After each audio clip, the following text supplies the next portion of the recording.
Stéphane Lévesque en compagnie d'Annie Jutras. Toi, Annie, tu es une enseignante en français qui intègre, d'une certaine façon, une forme de média dans ton enseignement. Est-ce que tu veux m'en parler un petit peu? Oui, ça s'intitule le journal poétique TIC. Okay.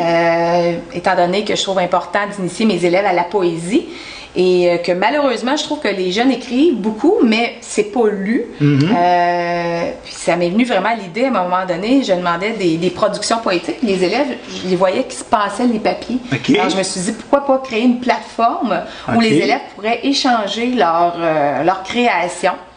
Et puis sous un pseudonyme, parce que parfois on est gêné de présenter nos écrits. Nos œuvres, on n'a pas de jugement.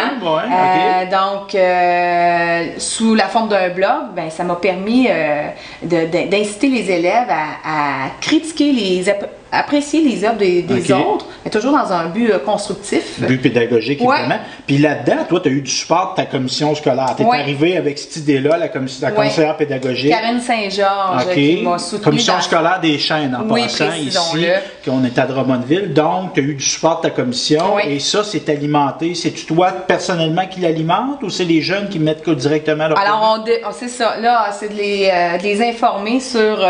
ben, pas seulement les informer, mais de leur montrer comment... parce qu'ils connaissent quand même. Bon, l'informatique, mais l'opérationnalisation. L'opération, aussi les droits d'auteur d'image, se sensibiliser à ça. Parce qu'on des fois, j'ai été prendre ça sur puis la nette étiquette aussi, faire attention à ce qu'on dit, à ce qu'on écrit. On est vraiment dans une ère où on pense qu'on a le droit de tout dire, mais ça vient avec une responsabilité. Puis alors, tu fais une éducation de ce côté-là aussi au niveau des valeurs. Puis dans une perspective scolaire, c'est que oui, tu peux faire des choses sur tes médias sociaux, mais quand tu es dans un cadre scolaire, puis là, on parle de cadre scolaire, ce blog-là, est-ce qu'il est diffusé en dehors de la classe? Il est-tu accessible? Oui, il est accessible. S'il y en a qui veulent aller voir les créations de leurs amis, ils peuvent aller le voir. OK.